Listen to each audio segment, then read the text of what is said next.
I just shot my first hog.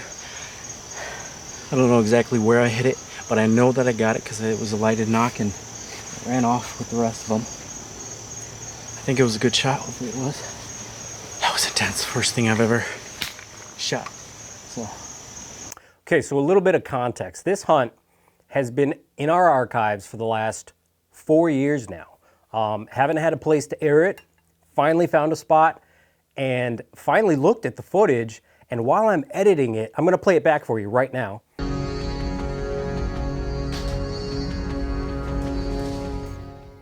While I was editing this, I realized that that arrow actually went through 2 hogs. Not 3, 2 hogs.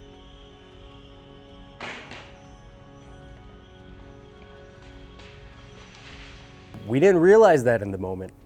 I thought that it went straight into the hog where you see the arrow sticking out, and we just followed that blood trail, found that hog. But it turns out my first kill was a double, so beat that.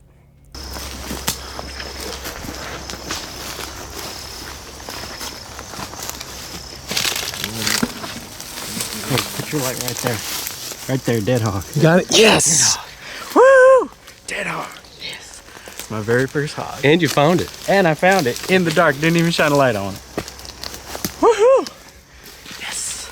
Yes. First time. One up there. But that's a good shot. Nice. Close to you too. Yeah, I think it was 10 yards. It was getting a little dark though, so we can chalk that up to a little bit of skill. Yeah. Good job, David. Thank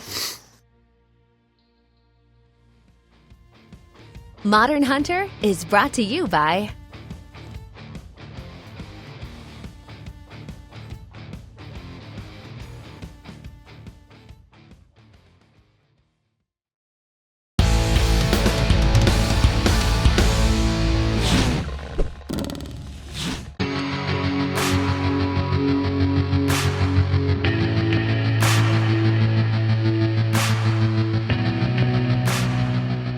I'm Brad Rux. Today I want to talk about one of my favorite products, and it is the peat shoe dryer.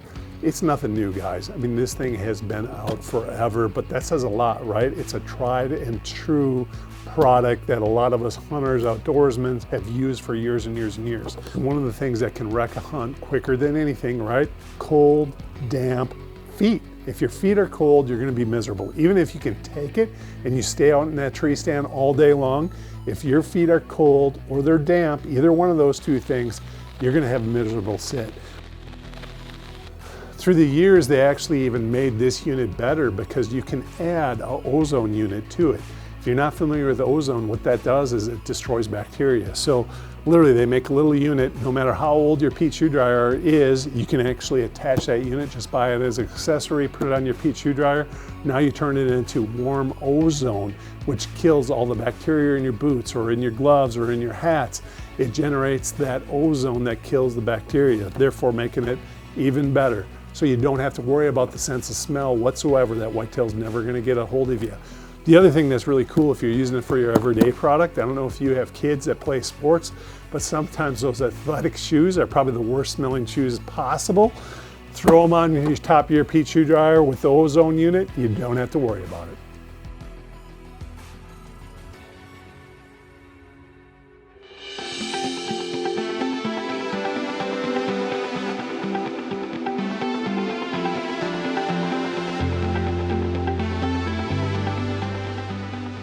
Here's a little tip for all you Western hunters. You know, when you have your backpack, first use it before the season. Two things. One, you want to put all your stuff on here, all your gear, so you figure out the weight, so the weight distribution is the right way. Also, where you want to put all that gear in your pockets. This is the Pop-Up 30 by Mystery Ranch. I love this pack. Here it's got a spot for your spotting scope. It's adjustable so it can come up. So now I no longer have to take a tripod, which reduces the weight. When you're crawling mountains, you want to reduce as much weight as possible. You can put your bow on. It's got all kinds of extra straps to put your extra clothing on, be it rain gear, whatever you name it, water bottle spot. What I really like about it though is if you're lucky enough to harvest an elk or a mule deer or whatever when you're out west, it's got this expander and it's got the solid back brace that gives you that air and space so you can really distribute that meat weight after the harvest. This is a great pack. Check out Mystery Ranch Pop-Up 30.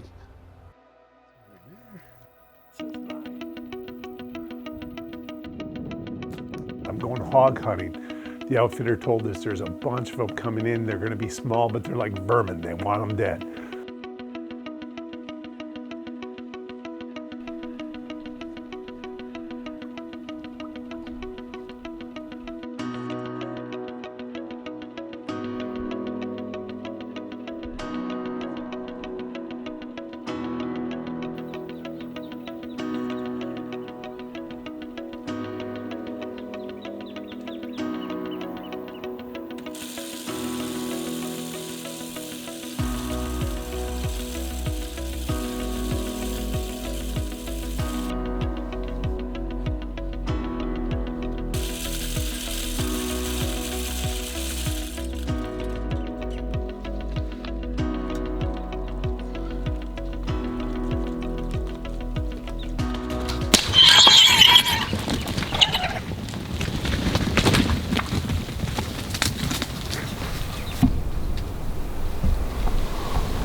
I'm sure that hog's going to be fine.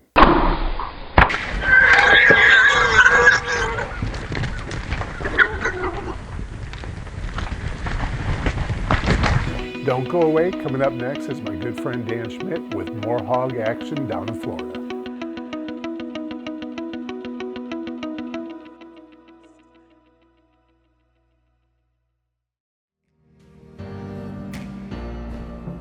Wild hogs are considered an invasive nuisance across North America, but they also provide terrific hunting opportunity. And Florida is second only to Texas when it comes to having a population of more than 500,000 wild hogs. These pigs reach full sexual maturity at only 6 months of age and begin to produce 1 to 2 litters a year at around age 1. Each litter consists of 1 to 13 piglets that are often a 1-to-1 ratio between males and females. So if left unchecked, these hogs can easily expand their residency further north. Go. Bounce, take 2.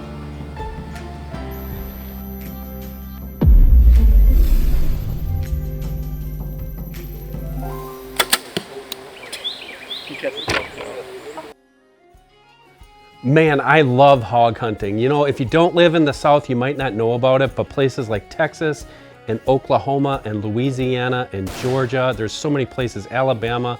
My favorite place though is Florida because I've bow hunted so much there and it is so much fun.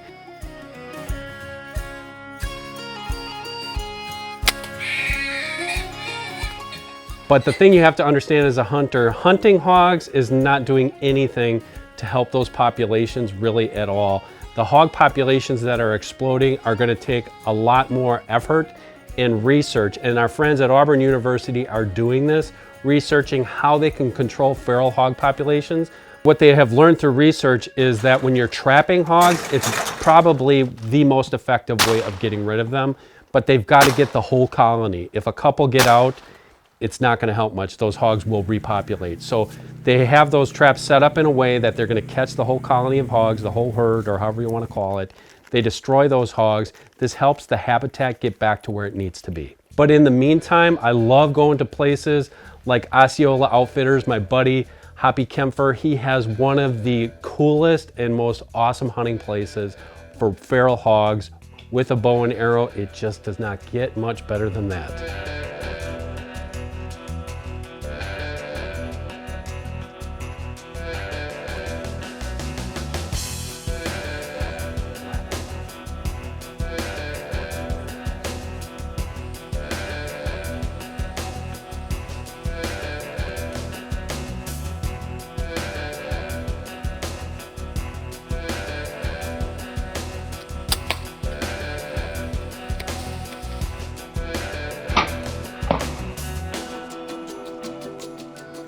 I get excited, man. I mean, that hog was 10 yards away, and listen to me, I'm quivering. as much as you can try to prevent buck fever, you get hog fever, I can't do it. My shot was a little far forward, but that severed broadhead went straight through that bone. That pig is dead right over there. I mean, I shoot 54 pounds, and that thing just put a number on that pig. It's right there. It's right there. Yes, oh my gosh. Holy cow. Look at the hole in that thing. Well, Hoppy, I think I hit a little far forward. I was aiming like right there, but that pig didn't go very far. No, that's the sweet spot actually. But this is where we try to get everybody to hit right in this area right here. But if you look, here's this knuckle on the back of the leg, but here's the bone. It runs. Here's your shoulder bone. So I did miss I missed that bone. See, it's all soft right here. If you can cut the meat of that back of that front shoulder, see, this is all meat.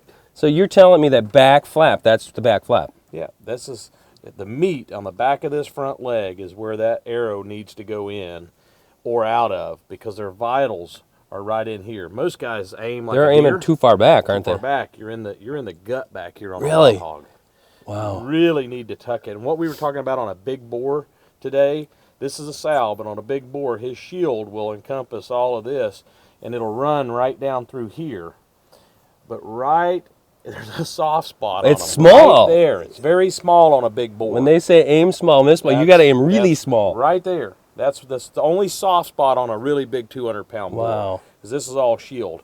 Now, if you're shooting a heavy poundage bow and shooting a fixed blade broadhead, you can drill through one at 15 yards. But most guys that hit them big shields, they're aiming up in here. There's that scapula. You're never going through that. You're not going to do anything there. I don't care what you have. You're driving a broadhead right there, and that's as far as it goes. Look at that. And this is, they call it slap cut, stretch cut. I don't care what you call it. That is one heck of a hole. About 2 inches. Isn't Yeah. it? Maybe a little more. A little more. Look at that, 1, 2, 3, almost 4 fingers wide. Instant death. Yeah. 10 yards, you said? 10 yards. It was right there. Yeah, that's good. And it got me shaking. Good. Up next, modern hunter Brad Fenson takes out early on a nice Texas whitetail and decides to spend his remaining days in camp taking out as many hogs as he can. This is Modern Hunter.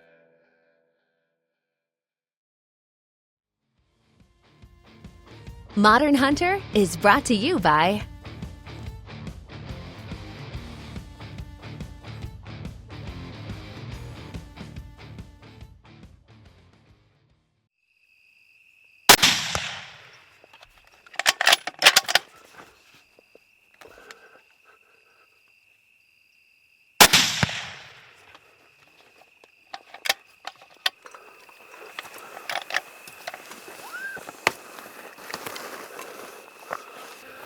Oh yeah, and look at that. Dark, lots of character. That's a beautiful deer. Beautiful. You grow some nice deer here, Colby. Very nice. Yeah, it's like really, he's got some fat on him, there's no doubt about it. That's where the second shot went. Well, you're in Texas, you go out the first night, big mature body deer comes in, bang, your hunt's over. Now what? Texas.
2 dead pigs.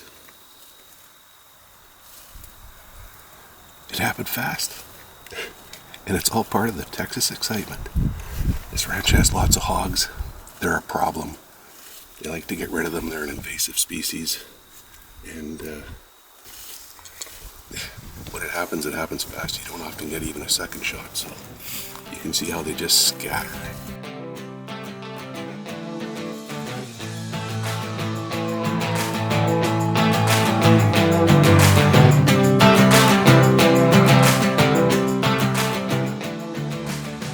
Well, you know, Texas never disappoints. It's a target-rich environment.